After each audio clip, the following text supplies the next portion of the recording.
Yeah. All right. So we are here with the first ever Your Cinema podcast. It's myself, Pierre, the founder of Your Cinema, and Anthony Caballero, our site Yep. editor, writer extraordinaire, and so many other things that you're gonna be and manifest in the future. You hear me? Definitely. Good, good, good. All right, cool. So I guess like me and you, we've been talking about doing this podcast for time, and I think it was that go between of like, do you know what? We don't ever really want to do things just for the sake of it. But I think there's a lot of things that we need to discuss Mm, in terms of like stuff that's going on. So I think we'll just jump straight into it. So like our topic today is having the heart for your art. And I guess that just centers on everyone's got like amazing ideas. But a lot of them don't see the light of day. And I guess there's various reasons for it. Sometimes people can hide behind that thing of, oh, do you know what? I'm waiting till I get it right. I want to get it right. I want to get it right. And that works for some people, I think. But then there's also that older adage of what do they call it? Hard work beats talent when talent doesn't work hard or something like that, in mm. it. But what do you think? What's your preferred method in terms of just getting it done and learning as you go along, or do you want to get it right first time? For me, it has to be you just have to do it. I don't think you should put pressure on when you're gonna do it or how, but you just have to get it done because otherwise, you know that feeling where you're stuck and you don't know how to do it because you want perfection. Mm. And I don't think there is such thing as perfection as well. So you might as well just go and make it and jump right in. Okay, cool. So you just want to get it done, basically. Just Mm. don't sit on it. What's the last project you did? So the last project I did was a short film which I actually wrote in uni, Okay. and yeah, for me, so I say that I'm a A get it while done ago. person. Yeah, it took. I wrote in uni, but filming wrapped not too long ago. Okay. So for me, even that, I used to be that kind of person that wanted to wait for things just to fall in place, but then it was actually, when you have like someone that pushes you and you push them, Mm. I'd say that's what happened in my situation. So sometimes you just need that extra boost to go and get something done. Uh, and how long did it take you to shoot? So to shoot, because it was on loads of different separate days, man, in terms of we take it for like duration of time, Mm. it took months because it was just getting people together. But actual shoot days was less than a week. Oh, so like you staggered it across. Yeah, Oh, okay, cool. Instead of getting it done in a block. All right, cool, yeah, cool. And what were I guess have you got like a rough cut of it or anything like that at the moment? yeah. So there's a rough cut out now, and then we're just going back over on the editing. And so in filming that project, yeah, or getting it done, how do you feel about it? I feel good. You know when you don't know how something's gonna turn out, and I feel like this project turned out much better than it did than like I'd planned it to be because it was. If you think about it, it was just me as a uni student making this idea Mm. into something, just bringing it into fruition. But then the people that got on board, the time people spent on it was crazy. And that kind of thing to begin with, it was just me and my friend Sty, my friend Kalen. And then to the end, we had a whole team of people because we had asked and just, if you don't ask, you don't get that type of thing. Mm. So yeah, now I'm very proud of like everyone's input and just how we got there. Yeah, nah, that's good. It's funny. That reminds me of I remember there was this Chris Rock. This not it weren't I'm not sure. It might have been a stand-up that he was doing, but I just remember he was Yeah. telling his story, yeah, about like his car broke down, right, on the motorway. Mm. And he was standing there like trying to get like help and just wave people down, and no one stopped. So he's just standing there on the motorway, and then Yeah. he said, "You know what? all right, cool. Like, forget this. I'm gonna try and do something. So I think he started pushing his car himself. And then as he started pushing, someone, and I'm guessing it must have obviously been on the motorway, someone came along and stopped because they saw him pushing and they Mm. started pushing with him. And then another person came and then stopped. And then Yeah. another, and then it's like, do you know what? Yeah, that's what it's about. Like, Mm. if you don't really have a vision, right, and you can have a vision, but also I believe like part of having a vision is walking it out. Definitely. Like, look, this is where I want to be, and I'm showing you, or more importantly, I'm showing myself this is where I want to be. Then you're also giving people something to believe in. Mm. So then they believe, nah, do you know what? Boom, you're doing something. I rate what you're doing, like, yeah, cool. Come along, let's get this to where it needs to be. Yeah. But then also, okay, cool. So that's like your latest project. How do you feel about the first ever like short film or project that you filmed? Because I remember what I was just like, yo, But that was ages ago. So I made one in school mm, time ago. this But is you know when primary you're school, just trying to secondary school? nah, this is secondary. But you know when you're just trying to you're just experimenting. Back then I didn't even know I liked film that much. Mm, I just knew that creation in general was a cool thing. okay. So I was like, okay, let me try. And I remember watching YouTube videos and how to like get the angles right and everything like that. You like and yeah? Come and the end result, I'm not gonna say I was proud of it, but I was proud to have done it. on. Mm, Yeah. Like I would never watch that back now. But people always say that the first thing you make isn't gonna be good, which is it's kind of funny when you think about it.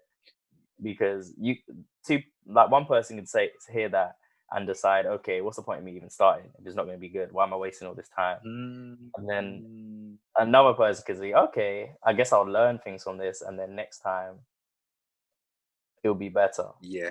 Like I need that experience first. But many people just want to get like jump there straight away without that prior experience. Yeah.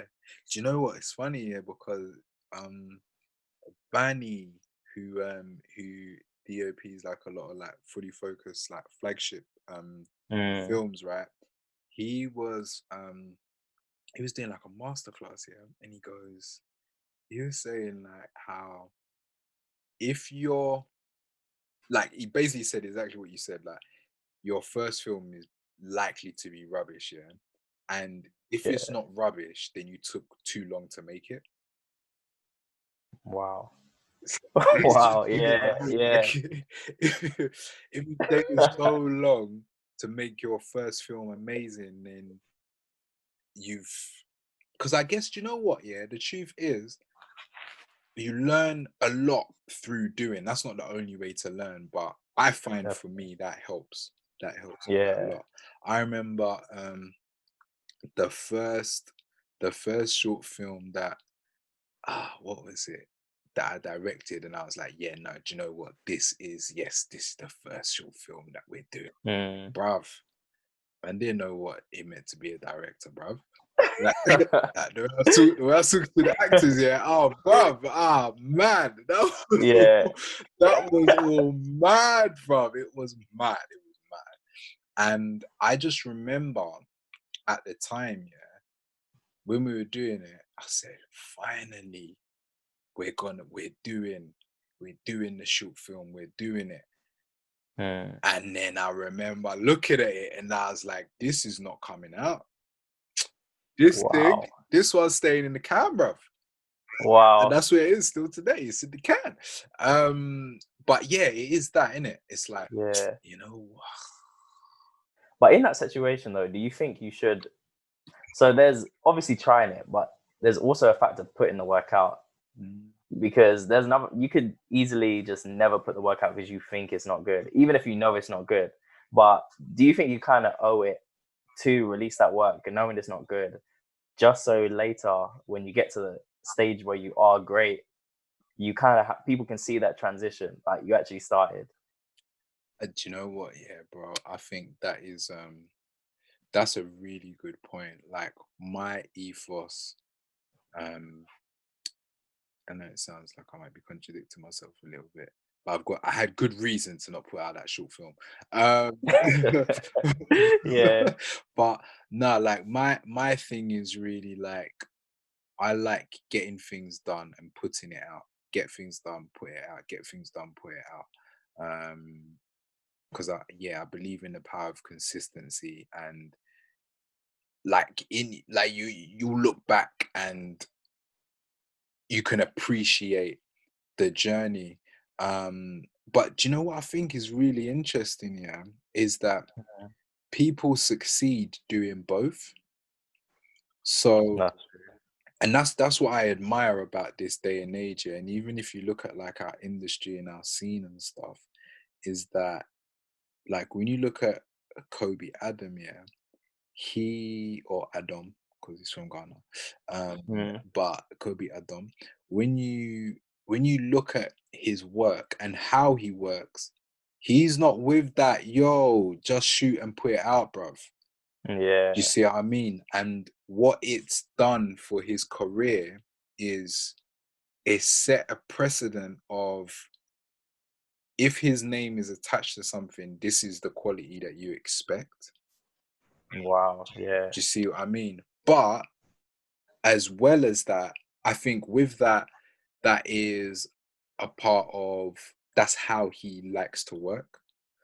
And he went to film school, so they go through that process of like, yo, you have to do all of these things before you make your work. But Mm, then there's loads of people, um, let's take, I don't know, someone like RM Moses or maybe Quason Matthews, like their route is a bit more self-taught and they make amazing work as well.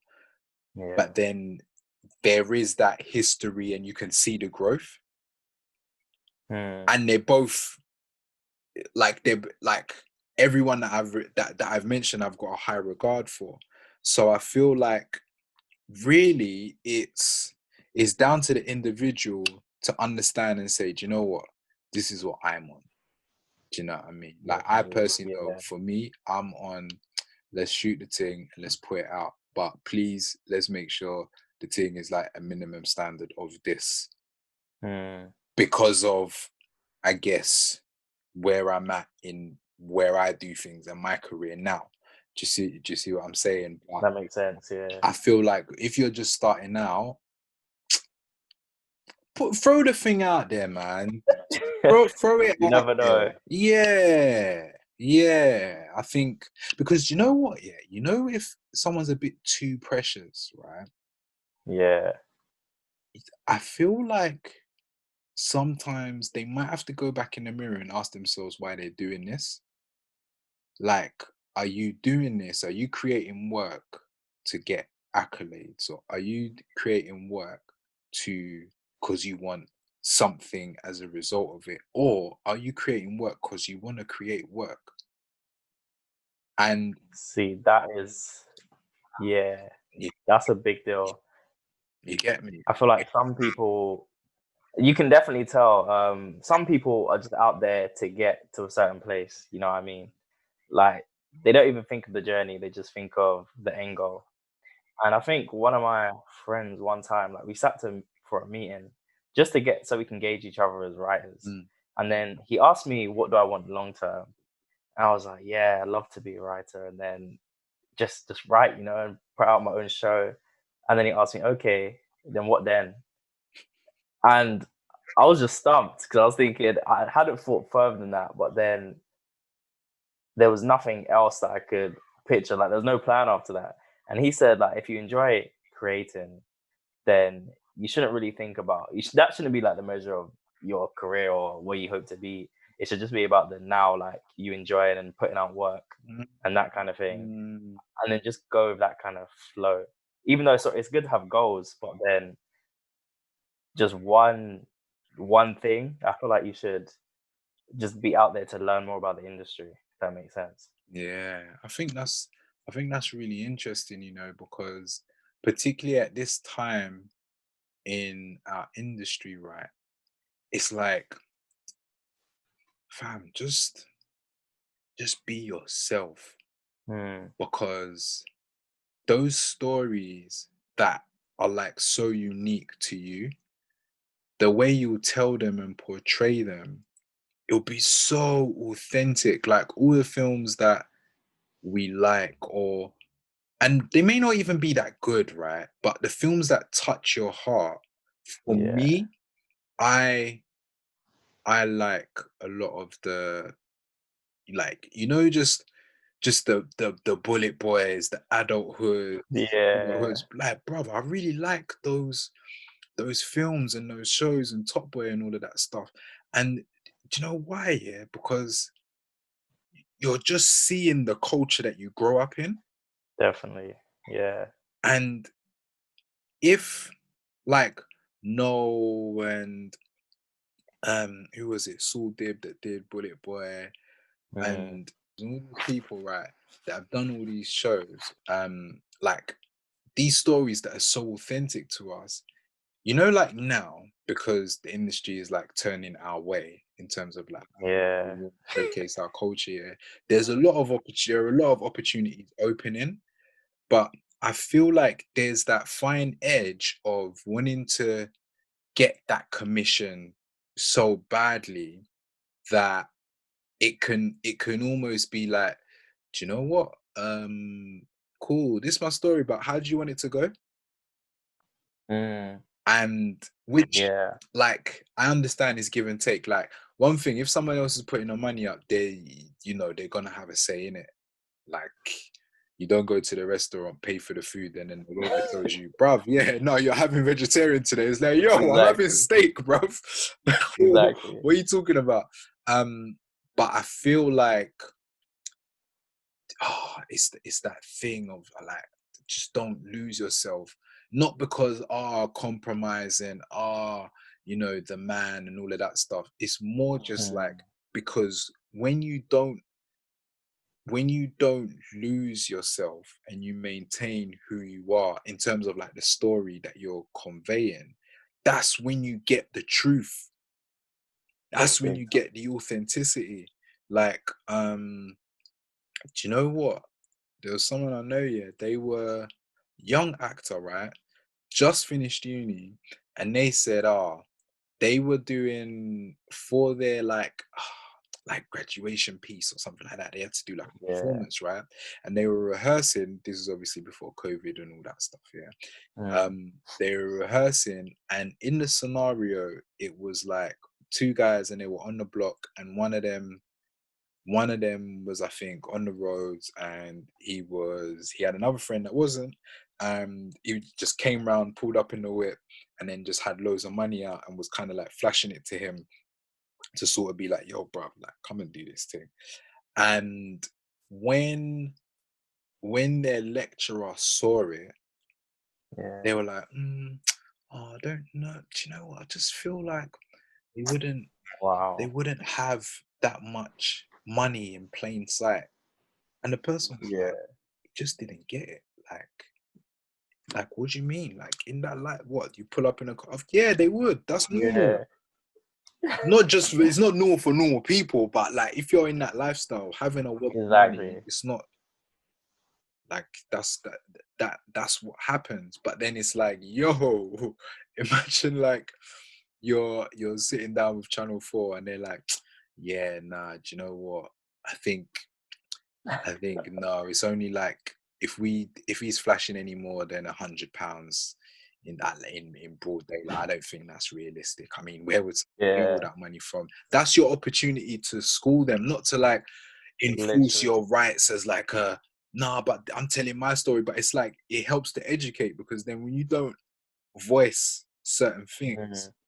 that's when you get things like shows and projects and stuff that get made that don't make our lives or our culture be seen and conveyed in the right way and It's just the not right accurate. context. And then everyone complains, but it's not Definitely. authentic. And it's like, but you compromise. And it's like, yeah. Yeah.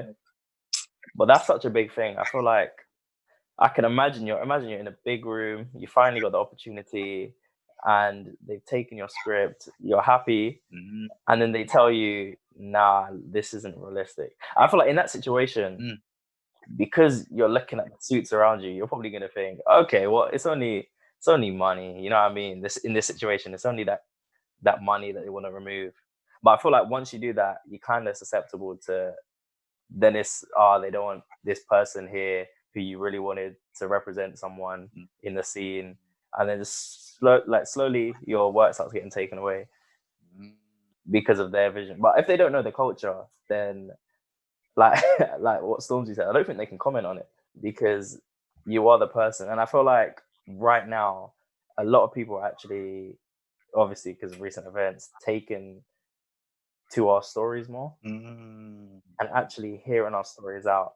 So I feel like anyone who is ever in that situation shouldn't even feel like they need to compromise now because they're not even in the same boots. You know what I mean? It's true. It is definitely different. Mm.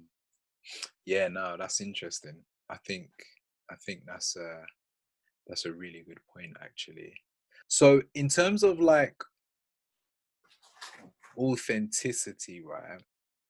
What Yeah. what films or projects in the past 10 years do you feel have like hit the nail on the head when it comes to like our culture? Oh, that's a good question. Um, I'd definitely say, as of late, I feel like recently, obviously, Top Boy Mm. was great. Um, I feel like there's been loads of BBC shows actually, which is kind of strange, but they've been very accurate in like representing us. Mm. Because I feel like BBC, they try to show, or they've tried in the past to actually hear our stories out and have listened to that. Mm. Um, It's interesting, because as you were speaking, yeah, I was just literally thinking about Channel 4 hmm, because I used to like I feel like Channel 4 used to have that edge yeah, it definitely did. over BBC, but it's Yeah, like and I'm talking more narrative stuff because obviously like Mo the Comedian and the Big Nasty yeah, Show, and even putting like Mo and Babatunde in Gogglebox. I think yeah, those are some interesting bits, and like definitely embracing and genuinely recognizing, nah, this is valuable, like we need this, hmm, maybe even more so as like, oh, we're giving them opportunity, or as opposed to like, no, we need to continue this relevance or to yeah. we need those two, like we need them. But I wonder what they've got planned, like what is it, like drama wise and stuff like that. I think that would be quite interesting. Maybe I think I think now, if we take this decade Mm, going forward, we're gonna see. I can guarantee you, we're gonna see a lot more that's really relevant, really accurate as well. mm, Given because I feel like this whole looking for diversity thing is now a staple. It's now a necessity inside the industry. mm, So yeah. to the point where if they receive a script, um, knowing if it's diverse, like that can actually move the script forward in some cases Mm. because they need that kind of stuff out. And I guess, you know what? It's funny, and it just circles back to the whole point of this first episode here. Is like, if you're not putting, because the channels and people are really looking at what's going on, yeah. Like, Mm, when people are not putting out work, it's almost like, not that this is the reason why they should put out work. I believe it should always be for like, you know what? Unless someone's commissioned you to do something or something, if you're doing it independently, do it because you want to do it. But definitely. when you're not doing anything, you're not helping yourself in terms of furthering your career or your craft or getting more opportunities. Because it's that thing Mm, of, when you sit down and you meet someone, or like when we do our events, or when we're doing like even Q&As online and stuff like that, but the people that are about and are doing work, when they're connecting with people, oh, Exactly. I'm doing this thing, I'm doing this thing. Oh yeah, raw. So, oh, what? Can you send me a link? Hmm. Yeah, boom, and you get the link the same day. Like I that. find that very rare. Yeah. There's a lot of people. I need to be careful because there's some things I need to finish off edits of and things that we need to get out. Yeah. But it's that thing of you don't always want to be that person of like, oh yeah, do you know what? Yeah. I'm just finishing it off now. Yeah. Get something to you next week, bruv. The moment. the So moment, bruv. The moment. Um, that's what I must have said recently. So I asked the question, the like in terms of opportunities, like as a writer, how do you get opportunities and things like that? mm, And for me, I was saying it's definitely a case where. So I used to say before I called myself a writer, I used to say I was a writer. mm, But then when people used to come up to me and ask me, okay, can you send me some work? I had nothing. Literally, there was nothing in the locker for me to share. So I feel like if you're going to say or something, even if the examples aren't good, definitely have something that you can show right there if someone comes up to you before you claim that. mm, Because yeah, I feel like quite a few people say you're not writing unless you're actually writing, but which I kind of agree with to an extent. You actually need something, just some, even a short piece, 5 minute piece. It wouldn't take you long, but it's something you've actually done. So I guess the same for like video makers as well. If you want to call yourself, I don't know, a director. Okay, here's a 2 minute short I directed, but at least you can actually show someone that. yeah. You know what, right? So you see, for writers, yeah, Hmm. how important is it to have work that has been recorded, in your opinion? Uh, I would say Because I it's prefer, personally, when yeah. people tell me they're writers and stuff, yeah, and they tell me they're Hmm. going to send me a script, it doesn't. I'm a lot more receptive. Not that I'll Yeah. never read it, but it's like, oh, you've got something for me to watch. Definitely. So that's what I was gonna say. Like for me, I'll tell you the industry side first. So in the industry, if someone has a script and they have or they have that the script's been made into a short or something, almost always anyone reading or anyone giving this submission will go for watching the short, because at the end of the day, that's like the final form of it. Like if I said, "Hey, Pierre, do you want a cake?" I wouldn't give you, I wouldn't show you the ingredients. I give you the actual cake because that's the final product. So in the same way, yeah, it's vital. But then there's the other side to it. If you actually want to show someone the way you wrote something, then I say it's permissible that you can show them your actual writing, because sometimes things get lost in translation when they do go to screen, because maybe the director might not have conveyed something the way you did, but you did it beautifully. You know what I mean? Mm, So it really depends on what you're aiming for. So if you want to show someone your writing, then yeah, by all means. But if your aim is to actually have things produced, then I say it's important to get them, just get it out there. mm. I was gonna say, right, before we wrap up, because we're trying to stay at 30 minutes. But you know what? Yeah, Have you ever had that instance here where you've written something amazingly, and then when you've seen it when you've seen it made, it's just been butchered? bro. Yes. Yes. So I said yes, yes, yes, yes, yes, yes, yeah. yes, yes. The reason I didn't really say this so much. So I wrote one scene quite a while ago, and it was a scene where the character involved should have delivered it fiery. Like the character was written to have a fiery passion, and in the heat of the argument was written as back and forth, snappy. You know what I mean? Mm, But when I think it was lack of rehearsal time, but when it was actually recorded, there wasn't that flair to it. ah, And the thing is, I wasn't even present at the time, so it's out of your hands. But it's interesting. It's not just as a writer. It's never just you. It's the whole team. So there's so many things that can happen once that script's left your hands.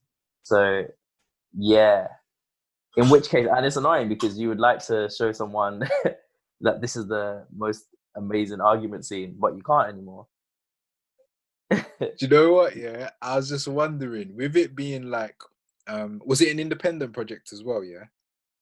Yeah. So with it being like an independent project and maybe done with your mates and stuff like that, do you think if you were there when it was being recorded, you would have been like, you would have tapped the director on the back like, nah, bro. Look, I think, just my input. I kind of really like this. Like, what? You know the funny thing about that? What? In the script, there were dashes, so you could tell that this was a back and forth thing. There was sentences that were cut off, but in the actual argument scene, that wasn't there. So I feel like if I was present, I probably would have had to demonstrate as well, because I wrote that to a point where I read it over that I basically knew the argument. So even if I was to give a quick, yo, here, this is how you do it, this kind of passion, yeah. But I feel like also there's more to write. I feel like it should have been a conversation which I definitely should have had with the director anyway, instead of thinking that the director knew it all. Because I feel like there's still some responsibility to convey your idea, even if it is written. Because at the end of the day, writing is interpretation. But even though a script is one way, like if we were to read a script and we had 5 other people reading the script, you'd have different takes, even though it's that same script. Yeah. So yeah, I would have been there. I would have been there. You never know. Maybe I could do a remake. Hollywood loves remakes. Nah, that's good. All right, cool. Well, I think we're at our limit, right? I think we could go on, but I'm just being sensitive. But no, I think, yeah, and you know what? That's episode 1. I think on a whole, we're kind of leaning towards, you know what? If you got an idea, just make it and put it out. Definitely. And then when your career progresses, then maybe try and be a bit more selective. But yeah, I guess it's kind of like a new player who hasn't played for anyone saying, I'm not going to join your team yet. Let me join. Yeah. It's like, bro, did we want you? Like, what are you talking about? Exactly. So yeah. All right, cool. Well, that's the Your Cinema podcast, episode 1. See you guys next time.